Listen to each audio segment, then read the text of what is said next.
Hi friends, Surya மாதிரி சீரியலை பற்றி தான் நம்ம இந்த வீடியோக்குள்ளே பார்க்க போகிறோம். வாங்க நம்ம வீடியோக்குள்ளே போகலாம். துர்கா அந்த இன்ஸ்பெக்டர் பார்த்தோம்னா அமைச்சர்கிட்ட அவங்க அழைச்சிட்டு வந்துருந்தாங்க. இதை கொஞ்சமே எதிர்பார்க்காத துர்கா அதிர்ச்சி அடைகிறாங்க. நீங்கள் ஐஜி கிட்ட கூட்டிகிட்டு போகிறது தானே சொன்னீங்க, ஆனால் இவர்கிட்ட என்ன அழைச்சிட்டு வந்திருக்கிறீங்களே, நீங்கள் எல்லோரும் ஒரே கும்பலா அப்படின்னு சொல்லி கேட்கும்போது என்ன பேசிகிட்டு இருக்கிற அப்படின்னு சொல்லிக்கிட்டு எல்லாரும் துர்கா மேலே கோவப்பட்டு இருக்கிறாங்க. அப்போ துர்கா சொல்கிறாங்க, தயவுசெய்து என்னை விட்டுருங்க. அப்படிங்கவும் நான் உன்னை விட்டுருப்பேன், ஆனால் நேராக நீ வீட்டுக்கு போயிருந்தேன்னா விட்டுருப்பேன், ஆனால் நீ ஸ்டேஷனுக்குலாம் போயிருக்கிற, அப்புறமா எப்படி நான் விட முடியும் அப்படின்னு அந்த தலைவர் சொல்லவும் இது கேட்டதுமே துர்கா சொல்கிறாங்க, இன்றைக்கி என் தங்கச்சிக்கு பொண்ணு பார்க்குறதுக்காக வந்திருக்கிறாங்க, எனக்காக எல்லாருமே காத்துட்ருப்பாங்க, தயவுசெய்து என்னை விட்டுருங்க, உங்களை பற்றின எதுவுமே நான் சொல்ல மாட்டேங்க. அப்படிங்கும்போது அதெல்லாம் ஒன்று நம்ப முடியாது, இப்போ நான் ஒரு முடிவு எடுத்துட்டேன். அப்படிங்கும்போது இதை கேட்டதுமே துர்கா அதிர்ச்சி அடைகிறாங்க. ஆமாம், என் மருமகளோட நிலைமையை நீ பார்த்துட்ட, அதனால ஒன்று விட்டு வச்சோம்னா எனக்கு தான் ஆபத்து, அதனால் நான் சொல்கிறத கேளு, இந்த இதை நீ குடிச்சிரு அப்படிங்கிறாங்க. குடிச்சதுமே உன் கதை முடிஞ்சு போயிடும், அதோட நான் உன் குடும்பத்தையும் விட்டுருவேன். அப்படிங்கவும் இது கேட்டதுமே துர்கா பயப்பட ஆரம்பிச்சிருந்தாங்க. இதெல்லாம் மேலே நின்று மாறி பார்த்துக்கிட்டு இருக்கிறாங்க. மாறி பார்த்து ரொம்பவே ஃபீல் பண்ணிட்டு இருக்கும்போது அப்போ துர்கா சொல்கிறாங்க, தயவுசெய்து என்னை விட்டுருங்க, நான் உங்கள் கண்ணிலே படமாட்டேன். அப்படிங்கும்போது அது எப்படி விட முடியும், நீ மட்டும் இதை குடிக்கலன்னு வச்சுக்கோங்க, உன் குடும்பத்தையும் நான் என்ன பண்ணுவேன்னு தெரியாது, சொல்ல போனாக்கி என் வீட்டில் இருந்து நகையை நீ எடுத்துட்ட, அதனால தான் இது எல்லாமே நடந்து போச்சு அப்படின்னு கதையை அப்படியே நான் திருப்பி விட்டுருவேன், அதனால உன் குடும்பத்தோட மான மரியாதை எல்லாமே போயிடும், இப்போ இந்த மருந்தை குடிச்சேன்னா இது உன்னோட முடிஞ்சு போயிடும், இதை நீ பண்ணலைன்னா உன் குடும்பத்தில் உள்ள எல்லாத்தையும் மான மரியாதைலாம் போக போகுது, நீயே சூஸ் பண்ணிக்க. அப்படிங்கவும் இது கேட்டதுமே துர்கா சொல்கிறாங்க, தயவுசெய்து என்னை விட்டுரு, நாங்கள் எதுவுமே நான் உன்னை செய்ய மாட்டேன், நாங்கள் இங்கேருந்து குடும்பத்தோடு நாங்கள் வெளியூருக்கு போயிருந்தோம் அப்படின்னு சொல்லிட்டு துர்கா அங்கேருந்து ஓடும் போது ஆனாலும் அவங்க விட மாட்டுக்காங்க. அடுத்து பார்த்தோம்னா துர்கா வாயில் அவங்களே இந்த மருந்தை கொடுத்துறவும் துர்கா அப்படியே தூங்கின மாதிரி ஆயிருந்தாங்க.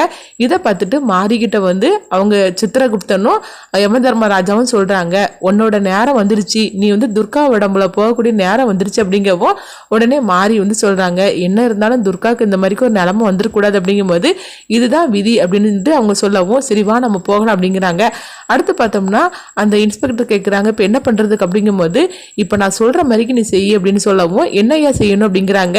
நேராக நீ வீட்டுக்கு போ, வீட்டுக்கு போனதுமே அங்கே நகையை என் வீட்டிலேருந்து எடுத்துகிட்டு போயிட்டா துர்கா அப்படின்னு சொல்லிட்டு போ, அது மட்டும் இல்லாமல் போகும்போது நீ தனியாக போகாத, பிரஸ்காரங்களையும் கூட்டிகிட்டு போ, அப்போ தான் ஆதாரமாக இருக்கும். அப்படிங்கவும் உடனே அவங்களும் சரி அப்படிங்கிறாங்க. அப்போ துர்காவை என்ன பண்ணுறதுக்கு அப்படின்னு சொல்லி கேட்கும்போது ஃபஸ்ட்டு இதை பண்ணி முடி, அதுக்கப்புறமா இவளை என்ன பண்ணலான்னு நான் சொல்கிறேன் அப்படிங்கிறாங்க. எங்கே பார்த்தோம்னா துர்காவுக்காக அவங்க அம்மா வெயிட் பண்ணிட்டு இருக்கிறாங்க.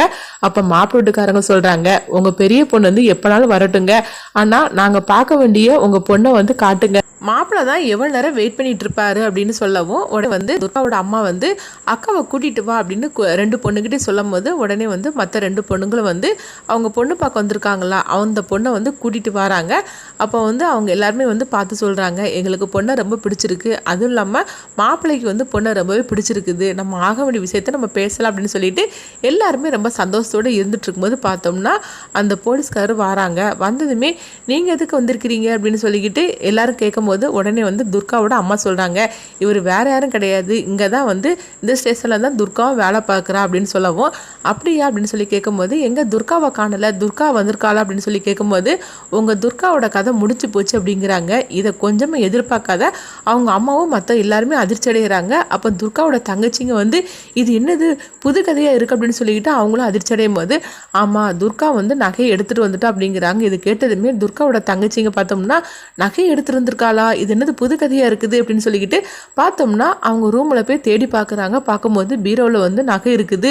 ஓஹோ, இந்த நகையை தான் இவர் சொல்லியிருக்காரா அப்படின்னு சொல்லிக்கிட்டு அவங்க அதிர்ச்சி அடைகிறாங்க. அப்போ துர்காவோட அம்மா சொல்கிறாங்க, என் பொண்ணுக்கு என்ன நடந்துச்சுது, அவள் டியூட்டி முடிஞ்சிட்டு சீக்கிரமாக வாரன்னு சொல்லிட்டுலாம் போனா, அவள் அப்படிலாம் முடிவெடுத்துக்கூடிய ஆளே கிடையாது, அவளை இடமோ நீங்கள் செய்துட்டீங்க. அப்படிங்கும்போது என்னம்மா பழைய தூக்கி நீங்கள் எங்கள் மேலேயே போட்டுட்டு இருக்கிறீங்களா, சொல்ல போனாக்கி உங்கள் பொண்ணு தான் நகை எடுத்துட்டா, அந்த விஷயம் எங்களுக்கெல்லாம் தெரிஞ்சனால அவள் இந்த மாதிரிக்கு மறந்து குடிச்சு அவள் தூங்கிட்டா அப்படிங்கிறாங்க. இதை கேட்டதுமே துர்காவோட அம்மா அப்படியே ஆடி போய் நிற்கிறாங்க. ஆனாலும் அவங்க அம்மா அழ ஆரம்பிச்சிருந்தாங்க, என் பொண்ணு அப்படி செய்யக்கூடிய ஆளே கிடையாது. அப்படிங்கும்போது இதை கேட்டுட்டு மாப்பிள்ளோட்டுக்காரங்க சொல்கிறாங்க, இப்படிப்பட்ட வீட்லேயே நாங்கள் பொண்ணு எடுக்கிறதுக்காக வந்தோம், உங்கள் பொண்ணு வேண்டாம் ஒன்றும் வேண்டாம் அப்படின்னு சொல்லிட்டு மாப்பிள்ளோட்டுக்காரங்க எல்லாருமே அங்கேருந்து போயிடவும் அப்போ துர்காவோட அம்மா சொல்கிறாங்க, என் பொண்ணு அப்படி செய்திருக்க மாட்டா, நீங்கள் தான் ஏதோ செய்திருக்கீங்க. அப்படிங்கும்போது ஆமாம்மா, நீங்கள் இப்படிலாம் பேசுவீங்கன்னு தெரியும், அதனால தான் பிரஸ்காரங்களே நாங்கள் கூடயே அழைச்சிட்டு வந்திருக்கிறோம், சரி நீங்கள் கூட உள்ளவங்களாம் வந்து அவங்க வீட்டை போய் சோதனை பண்ணுங்க, நகை இங்கே இருக்கும் பாருங்க, போய் எடுத்துட்டு வாங்க அப்படின்னு சொல்லவும் உடனே வந்து பார்த்தோம்னா அவங்களும் நகையை வந்து தேடி பார்க்குறாங்க. இதை கேட்டுட்டு துர்காவோட அம்மாவுக்கு என்ன பண்ணுறதுன்னே தெரியல. இங்கே பார்த்தோம்னா வந்து மாரி, யம தர்மராஜா, சித்திரகுப்தர் 3 பேருமே வந்துருந்தாங்க. அப்போ வந்து யம தர்மராஜா சொல்கிறாங்க, சரி மாரி நீ வந்து துர்காவோட உடம்புல போயிரு அப்படிங்கும்போது உடனே வந்து மாரி அவங்களுக்கு நன்றி சொல்லிட்டு அதுக்கப்புறம் பார்த்தோம்னா துர்காவோட உடம்புல வந்துருந்தாங்க. வந்ததுமே துர்கா வந்து கண் முழிச்சிருந்தாங்க. இங்கே பார்த்தோம்னா அவங்க துர்காவோட வீட்டை தான் காட்டுறாங்க. அப்போ எல்லா பக்கமும் சோதனை பண்ணிட்டு சொல்கிறாங்க, நகை இங்கே எதுவுமே கிடைக்கல அப்படிங்கிறாங்க. இது கிட்டதுமே அவருக்கு ஒன்றும் புரிய மாட்டுக்கு. அது எப்படி நகை இங்கே தானே நம்ம வைக்க சொன்னோம், அப்போ எப்படி நகை எங்கே போகும் அப்படின்னு சொல்லிக்கிட்டு அவருக்கு ஒன்றும் புரியாமல் முழிச்சிட்டு இருக்கும்போது அப்போ வந்து துர்காவோட அம்மாவும் சொல்கிறாங்க, நான் தான் சொன்னோம்ல என் பொண்ணு அந்த மாதிரிலாம் தப்பு பண்ணக்கூடிய ஆளே கிடையாதுன்னு சொன்னோம்ல அப்படிங்கும்போது அப்போ பிரஸ்காரங்க எல்லாருமே வந்து அவருக்கு எதிராக திரும்பியிருந்தாங்க. என்னங்க துர்கா மேடம் இப்படி பழைய சுமந்திருக்கிறீங்க அப்படிங்கவும். ஆனால் வந்து துர்காவோட தங்கச்சிங்க அந்த நகையை எடுத்தாங்க. அதுக்கப்புறம் அவங்க என்ன பண்ணாங்கன்னு தெரியல. இப்படி அவங்க பேசிட்டு இருக்கும்போதே பார்த்தோம்னா துர்கா அங்கே வந்து நிற்கிறாங்க. அப்போ அவங்க அம்மா சொல்கிறாங்க, துர்கா வந்தாச்சு அப்படிங்கவும் இதை கொஞ்சமே எதிர்பார்க்காத போலீஸ்கார் வந்து அதிர்ச்சி அடைகிறாங்க. இவ எப்படி இங்கே வந்து நிற்கிறா அப்படின்னு சொல்லிட்டு அதிர்ச்சி அடையும் போது உடனே துர்கா சொல்கிறாங்க, நகையை பற்றி தானே நீங்கள் தேடிட்டு இருக்கிறீங்க, நகை எங்கே இருக்குன்னு எனக்கு தெரியும் அப்படின்னு சொல்லிட்டு அவங்க ரொம்ப தைரியமாக பேச ஆரம்பிக்கவும் உடனே வந்து துர்காவோட தங்கச்சியெல்லாம் பார்க்குறாங்க, இது என்னது துர்கா இந்த அளவுக்கு தைரியமாக பேசிகிட்டு இருக்கா அப்படின்னு சொல்லவும் இப்படி தான் அந்த கதையை ரொம்ப விறுவிறுப்பாக எடுத்துகிட்டு போகிறாங்க. அடுத்து என்ன நடக்க போகுதுன்னு சொல்லி நம்மளும் வெயிட் பண்ணி பார்க்கலாம்.